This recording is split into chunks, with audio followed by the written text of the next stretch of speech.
I'd like to introduce Jerry Salucci of Yorkland Controls, who has sponsored this episode. Thank you, Jerry. Along with David Wally and Karen Smith from Feedback Solutions, who will be hosting this seminar. Thank you all and enjoy. Take it away. Hey, thanks. Good morning, guys. So I'm going to start, and then Jerry's going to take over to speak about CO2 sensors, indoor air quality, and some additional use cases. I'm just going to take this off. There, save my bandwidth. So, as Mike mentioned, myself, CEO of Feedback Solutions, Chandan Chowdhury is on as well, our CTO, and Karen Smith, our Chief Marketing Officer. So thanks very much for spending some time with us. I'll jump right into the problem statement and speak a bit about, if my computer will cooperate, speak about use cases. So before COVID, really, we would frame the pain point that we were addressing as overventilation. So that consistent notion of many buildings, all different verticals, overventilating based on design criteria, fundamentally because they didn't know how many people are actually occupying floors or spaces within that building. So the negative consequences, wasted energy spend, GHG emissions, and wear and tear on expensive HVAC equipment. It gets reframed, obviously, in a COVID context. There's this balancing act that we're asked to engage in, which is how much fresh air, how much outside air, how are the mandates shifting in terms of how much outside air, when, and what's it based on? And again, the answer from our standpoint is it's got to be data driven. So if you know how many people are where, you can have a strategy that you're not going to overspend, but you're still going to address people's concerns about indoor air quality, and you're going to have a data driven strategy, not a wishful thinking based indoor air quality strategy and ventilation strategy. So what Feedback Solutions has developed is a demand control ventilation strategy based on real-time occupant data. We'll walk you through exactly what we mean by that. All in keeping with ASHRAE standards, and especially now when it's so important, adhering to the indoor air quality recommendations. So the simplest explanation, we're using what the industry calls people counting sensors. So these are extremely robust data, people counting sensors you would typically see in many cases in a retail context or an airport. More and more you'll see them in office buildings and higher education facilities. So we don't manufacture the sensors. We source the sort of best in class for the specific application, be it big box retail, a university, or an office tower. What the intellectual property secret sauce of Feedback Solutions is the ability to take that raw data from those third-party sensors and turn that into a real-time, highly accurate real-time count based on zone. So if you've got a zone or a floor that's 95% occupied, well, the fans are running at the appropriate speed. The outside air is appropriate volume to that occupancy. However, if you've got lower occupancy in certain zones, then by the same token, we can seamlessly integrate with the BMS so that you're getting electrical savings with the fans not running as hard, and thermal savings, you're not conditioning as much outside air. But you still have a strategy. The sequence of operations can be dictated such that, okay, we've got ample or double or triple ASHRAE standards to on the outside air, so that the occupant comfort is guaranteed. And this we've integrated with all the known controls vendors, all the major controls vendors, Johnson, Honeywell, Siemens, etc. So a sample of people like to see, okay, well, how are you capturing this data? This is illustrative. This is one of the sensors. This particular one is a thermal technology. So what's on the left, that's just illustrative. That's showing you what's happening at that particular entrance. So it's sort of a double entrance. That's pretty typical in a retail context or an office lobby. And on the right, that's how the data is being collected for that particular sensor. So that could be one of 4, 5, or 6 on that particular floor. And it's capturing a heat signature going across a count line. It's bidirectional. And importantly, there's no privacy issues whatsoever. You cannot identify a person based on this data. The GDPR, that's an acronym that you'll hear more and more in the smart building space. It's the EU regulation to protect people's privacy. Very stringent. and anything that Feedback Solutions is involved in complies with the highest GDPR standards. Reinforcing again the raw data to the occupant count. The story here is the building automation system is getting data from us so that if, let's say, this outside circle is the maximum, this is design capacity. So that's an available ventilation. This is a facility on the U of T campus. The green is the actual occupancy. So a lot of people go through those facilities, but the actual count at any given point in time is represented by the green. So anything between that green occupant count and the outside circle of maximum design capacity, that's an opportunity for energy savings. The architecture, so on premises, the sensors Cat6 cabled, so it's power over Ethernet to the customer's PoE switch. Our Intel IoT device is doing the calculations and then communicating that via BACnet to the BMS server, and the HURTs are responding to that. If you add an additional layer, if the customer is looking for analytics reports on occupancy, or if indeed you want to pull in the indoor air quality sensor, most of these platforms are cloud-based.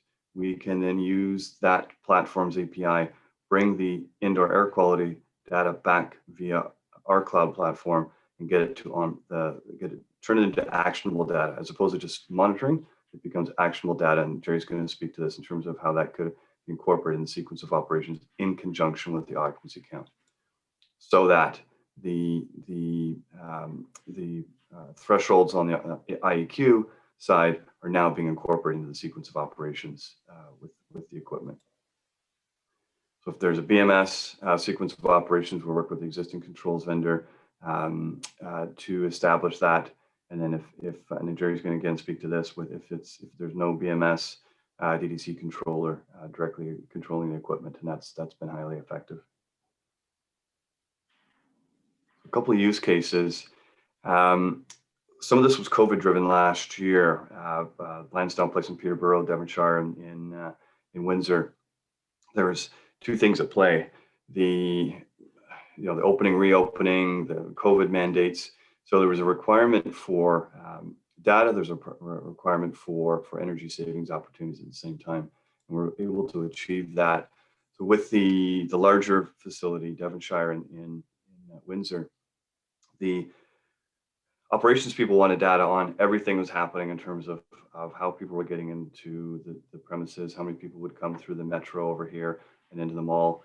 The opportunity for energy savings really was driven by this 800-person food court, very variable, has 17 RTUs, all with VFDs. The VFDs weren't responding to anything. So what we've been able to do is wire those all those VFDs to respond to the actual occupancy. So now we are monitoring this zone and retail west based on occupant counts, and the energy savings is substantial.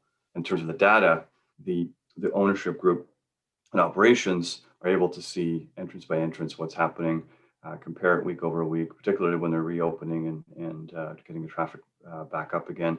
And then they can slice and dice the data in numerous different ways in terms of who's using what entrance, et cetera. And in terms of how that's been integrated, this is automated logics. So you've now got the traffic counts dictating what the fan speed and damper positions are. That's what's driving the savings. And then similarly, you've got an occupant count, and then that's dictating the fan speed. Sorry, my mouse was a little wonky on me. Additional use cases: public facilities, libraries. This is what we're doing in New York with the City of New York and New York Public Library System. The NYU has been a real advocate for the energy savings and the data with our solution in this particular facility. School of Dentistry, so lower level, main and second floor, all with the same AHU. So that, as an example, capturing data on the main floor, sensors at the front main entrance, and then every other entrance that can get into that facility, and then overlay that with the second floor, which is these are 400 person lecture halls. So very, very straightforward to capture that data, and the 3 floors together are one AHU. So we're controlling the AHU and then the VAVs at the lecture hall level. Another example, working with Yorkland with Alberta Health Services in Edmonton. It's a 2-tower facility. We're doing full building counts, and 2 of the floors now have controls that can react to the sensors. This is an example of one of the 2 floors. Very, very straightforward. So in this case, 4 sensors to get the whole. It's an open plan floor. Very, very straightforward to get the data for that particular asset. U of T, it's really where Feedback Solutions got its start. This was in conjunction with Enbridge Gas and Toronto Hydro. We're now on, I think, 16 buildings on the campus downtown. The first building was a home run for many reasons. It was a substantial retrofit, new BS, new VFDs. They've been the payback was under 2 years, and it was really the granularity of the data they were able to get from the occupancy counts that allowed them to really ratchet down the fan speeds and outside air to generate those savings of almost $1 million a year. That data that's available for in terms of reference. That the good news for us there is the operations folks and energy managers that started with us in 2013 are still there. They're still available to reference. So they've been tracking electricity savings, GHG reduction. The energy manager was kind enough to share this slide with us, which is what happened last year as COVID hit. Faculty and students stopped coming into the building, and with no human intervention, the energy profile for the 4 MCCs for the HVAC just came down naturally until the 27th of that month when they shut it down manually. That's the profile. It's not the reason we want, but it's certainly the result we want if occupancy starts to go down. You want this to happen seamlessly in the background with no intervention. So in terms of the boxes that we're checking for your customers, it's the ventilation strategy, the IAQ, energy efficiency, GHG mandates. They've got tons of opportunities for data and space utilization, and in many cases, there's also the utility of the data for first responders. Now, as everybody probably on the call would know, the setup for the ISO incentives has changed, and the key opportunity for us, I believe, is the ability to, per RTU, depending on the tons of cooling capacity, that can start to add up in terms of $1,000 to $5,700 per RTU for advanced controls. And as we've had many conversations with the folks at Yorkland, the IEQ piece is everybody's highly aware of it. Energy managers and sustainability leads that we deal with now, their pain point isn't so much right today the GHG mandates. It's how do I get people back into the buildings? How to make them feel confident that the IEQ issues are being addressed, and that really is carbon dioxide, the particulates matters, temperature, humidity, and the VOCs, and the sum up really is this tug of war that's going on. And that's something that's every single conversation with an end user. That's the discussion we're having. How much fresh air? What's the cost if I want to manage this? And then what about my GHG mandates as we get past COVID? I'll stop there, and then I'll let Jerry speak to CO2 sensors and some of the use cases he had in mind. Yeah, thanks, David. Hello, everybody. When we first started engaging with feedback, I believe it was maybe 2 years ago, and I'm not sure if there's any questions already that have come in, but one of the questions we asked when looking at actual people counting using occupancy data, well, what does that reference with CO2? What does that mean? We've already got CO2, we've got demand control ventilation. Most of us, when we hear demand control ventilation, we're thinking about that CO2 sensor. So I'm going to talk about the CO2 sensor and the fact that there is some uncertainty just using CO2 sensors. And then I'll move into some use cases. I've made some assumptions on a particular retail organization that I frequented and do frequent probably every Saturday. So, so Dave, if you can move on to the next slide. Yeah. Yeah. So this is some data that we grabbed from Ohio State University. It's a dated study, but I think it's still really relevant. So they took CO2 sensors from 12 manufacturers and 3 models from each manufacturer. That's at A, B, C. The vendor was S1. So they've kind of masked who those guys were.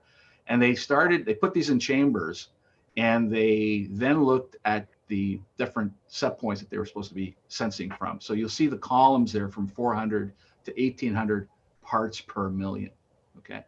And there are some manufacturers right out of the box were either up or down by 300 parts per million. So if you're looking at, trying to do demand control ventilation, and you're out by 300, 100, minus 200, it does give you some pause for determining on what have we really been doing with the CO2 sensors.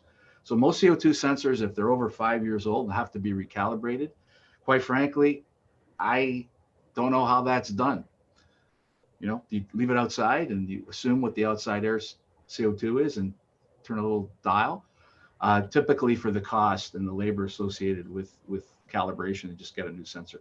So that's the state of the union currently with CO2. Next slide, please. So there's an inherent delay in CO2 in terms of trying to control in real time. So obviously it's not real time. So there's I think if you click on, there should be an animation that you have a dwell time of potentially in a certain size area of probably 2 or 3 hours before you actually start getting the CO2 build up. And that whole time, as I show in the next couple of slides, you may be overventilating or underventilating. Next.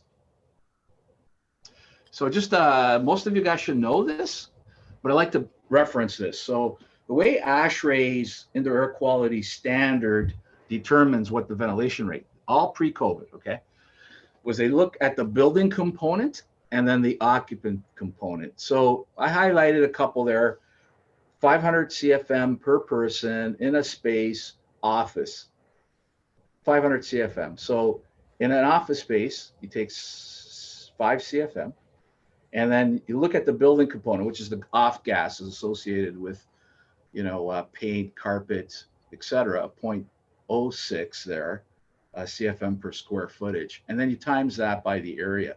And that's how you get your required ventilation for that space. Next.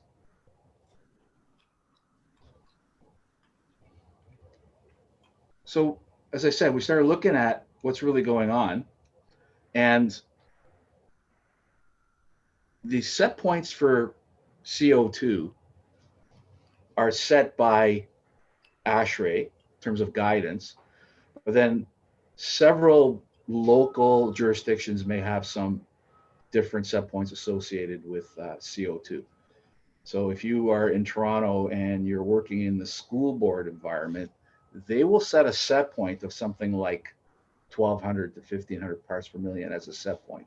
And I won't belabor about how the CO2 works, because I think most of you are aware of it. But if you look at, if I had a set point, that's that lower chart there, of 700 parts per million, and you look at the ASHRAE formula for that building and that square footage, and in this case, 1,000 square feet, that if you multiply the required CFM per person, the required for 7 people is 807 parts per million. And I want to draw your attention to the number of people of 3, which is 438 parts per million. All that really shows is that I don't have, if I'm using ASHRAE, using CO2 sensors, I have too much ventilation. I need a lot of ventilation. In other words, the required ventilation is 438 parts per million. So if you look at outside air, if you go to these weather services, CO2, and it's been rising every year, hovers around 350 to 400, and that depends on what part of the city you're at. So in this basic formula, I probably have to have those dampers wide open. In reality, our industry isn't there. They'll set it at 800 or 1,200 parts per million.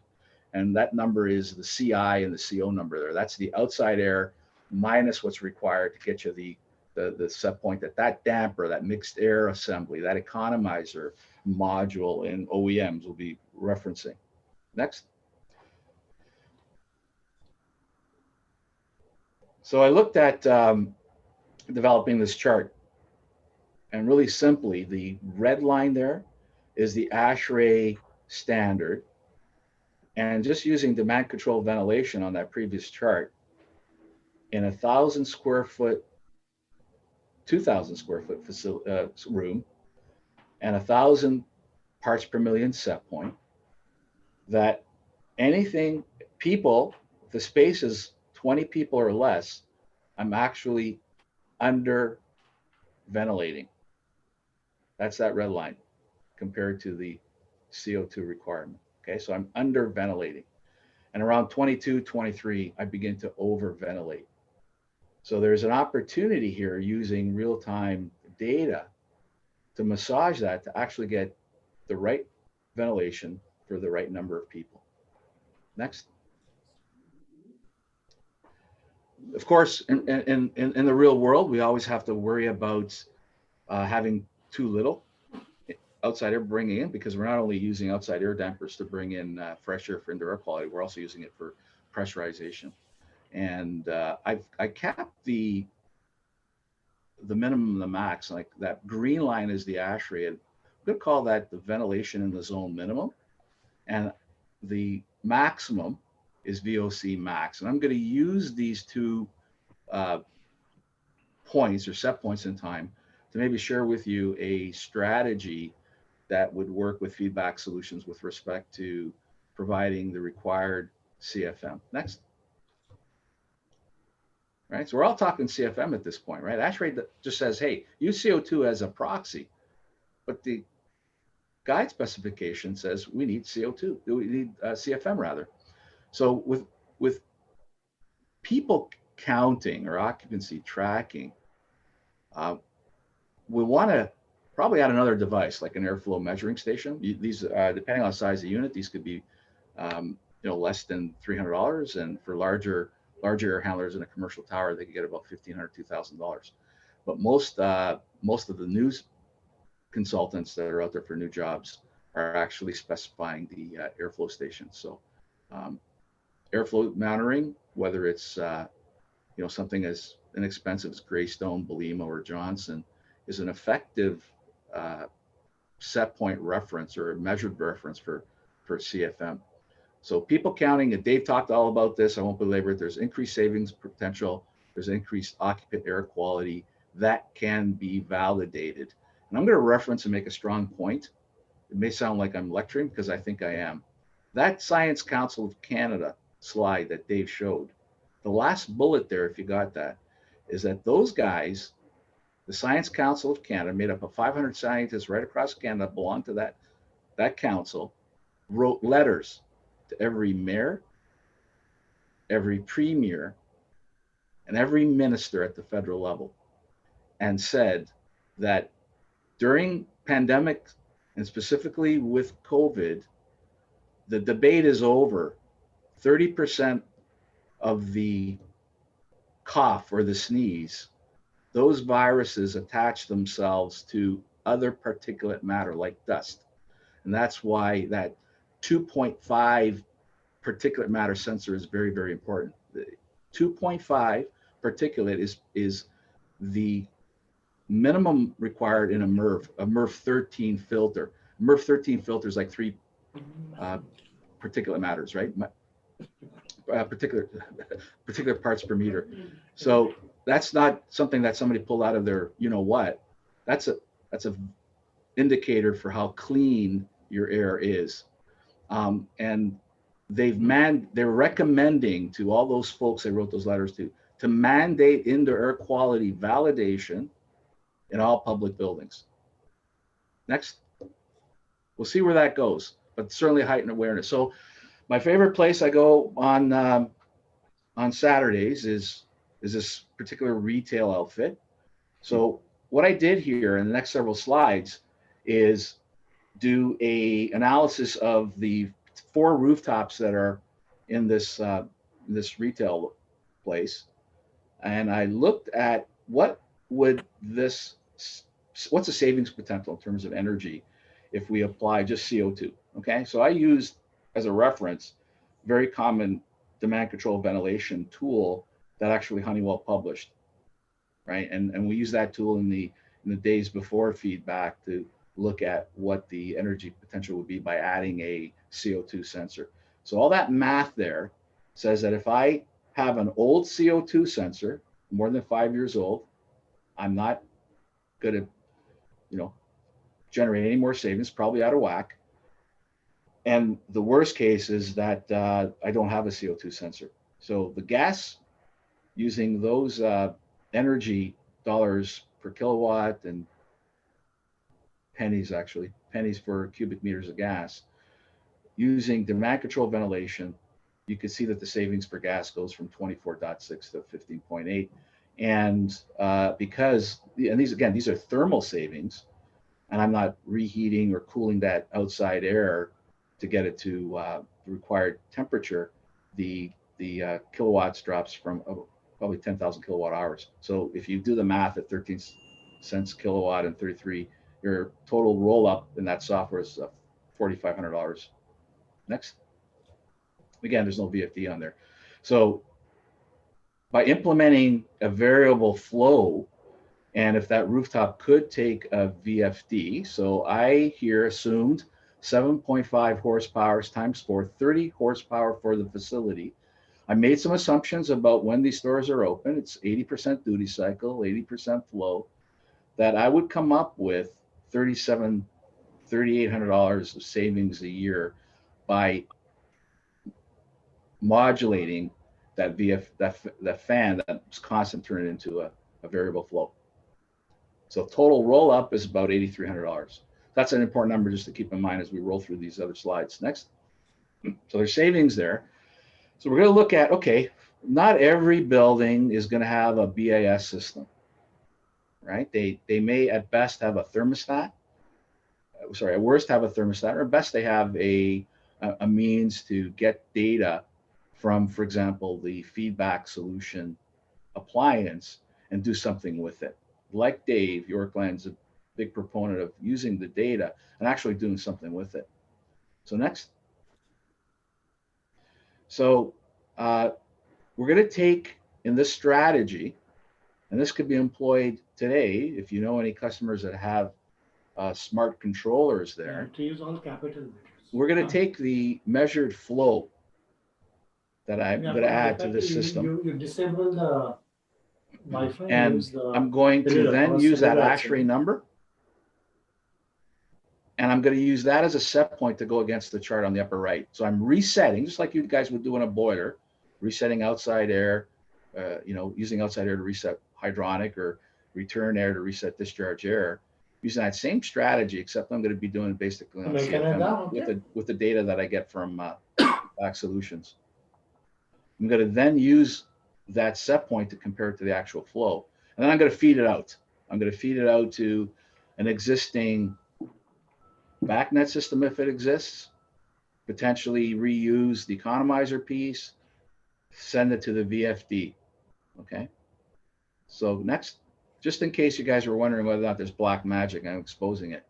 So we got these little controllers out there that are, unfortunately for Yorkland, are dropping in cost every day and have increased features. So there's one particular model. It's called EasyIO. It's a controller.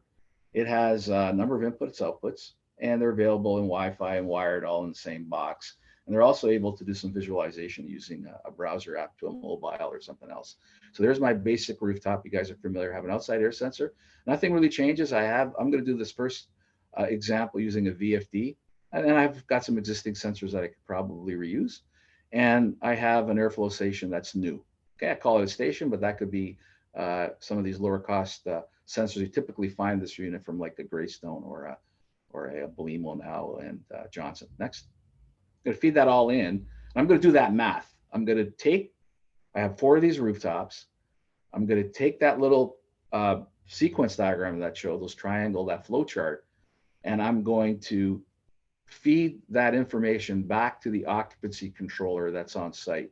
These things are basically industrial PCs that run the feedback solution algorithms. And I'm then going to visualize, if I want to, visualize the information. So what you see there is the, just in the center screen there, you see the calculated CFM based on the number of people, and a couple of gauges there that look at the actual consumption. And because it's Wi-Fi, it doesn't have to be. It could be also coming from the occupancy controller. It doesn't really matter. I could get that information and visualize it. In this case, on the lower right, they could be mobile devices or mobile-ready devices, templates, dashboards, smart digital signage that maybe some of these retail guys use or in the commercial market use. Next. So what does this really mean? I've got incremental costs, right? In this example, the CO2 sensor is not there, or it's over 5 years. I'm going to do some payback calculations here based on a new VFD and with a new addition of a flow sensor and the occupancy controller. And again, in that retail, one sensor is probably all I need. Next. So the rooftop controller, I have 4 of them. Flow sensor, I got 4 of them. VFDs, 7.5 horsepower. I took a swag at what those are installed. Maybe you want to add, if you guys are on the line, you may debate me whether that should be closer to 2,200, I don't know. And then you have your occupancy system, which is the OCC controller. So taking both the thermal savings and the electrical savings of the VFD, I've got $8,000, $8,300 savings against $1,600 and $1,700 investment. So that's about 2 years before incentives. And Dave showed you that chart. If you weren't able to pick up those controllers that we're putting in and the strategies that we're recommending are can be, you could submit that to the incentive guys, I'm struggling with the right word, based on 7.5 tons, that you get a $4,600, $4,700 rebate. And those new rebates from the ISEO are prescriptive. They're not custom anymore. You put that in, you get your dollars. Next. Well, you know, I don't have a VFD, or can't put a VFD. There's no way for me to put it. Maybe I need, you know, outdoor enclosures, etc. So I'm going to wipe that out. So the next here is just look at the savings on the thermal side, right? Without the VFD, I'm just dealing with the traditional CO2 energy saving potential. Okay, so that I knock off the VFDs. So my savings there are $4,500, which is the thermal savings that I showed several slides before. And the incentive coincidentally gets pretty close to that, right? So you bundle that together, you probably got what, less than just over a 1 year payback. Next. All right, you guys on the line saying, I don't want to retrofit the actuators because they're already included with an integral economizer function. VFD is not practical, like I showed on the previous slide. So what do we do then? Next. So we say, hey, we're going to take the same arrangement. The little, if you're not familiar, that's a Jade economizer from Honeywell. Either if they're not in the OEM, that OEM will have, right? If it's a recent 7 to 10 year rooftop, we'll have a option to bring in CO2 sensors. If they don't have one, those terminals will most likely be exposed. And the inputs for that CO2 sensor are 0 to 10 or 4 to 20. So in this case, we're taking that same controller, doing that math, and instead of actually, controlling the controller, we're bringing in the calculated CFM and we're scaling it to 0 to 10 volts. So we're replacing that CO2 sensor from those terminals. We're going to reuse a new sensor and feed that into the controller to act as a high limit and also as validation that this thing is doing what's supposed to be doing based on what people might have been familiar with by using CO2. Next. Okay. So you go, well, that does away with the flow cost, the flow sensor cost, the VFD sensor cost.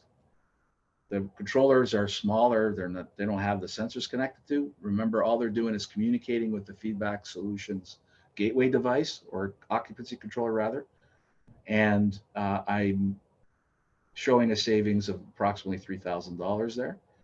And what's really interesting, it still qualifies for the incentives for a rooftop unit. Help me out, Dave. It's an advanced rooftop controller. I forget what the line item is that they call it. So your payback is reduced. Advanced control. Sorry, I was on mute, Jerry. Yeah. Sorry, advanced controller. Yeah, thank you. Yeah. So when you count the incentives, it gets very attractive and a quick turnaround. And again, this is retail, right? So not that the LCBO is going to go bankrupt anytime soon, but most retail guys, in our experience, they're not sure if they're going to be around. So payback needs to be really, really quick. Next. So to summarize, people counting, real-time accuracy. These are the savings that you're shown there with respect to both thermal and fan speed. But what about indoor air quality? Because Dave mentioned that. What about the Science Council of Canada? Next. So he said, look, there are cloud-based sensors that Dave mentioned. They're existing now. Most of those service providers are doing it based on a couple of standards called WELL. And that WELL standard, if you're not seeing it, you'll see it in new construction, looking at ventilation, not so much for energy savings, but for people productivity.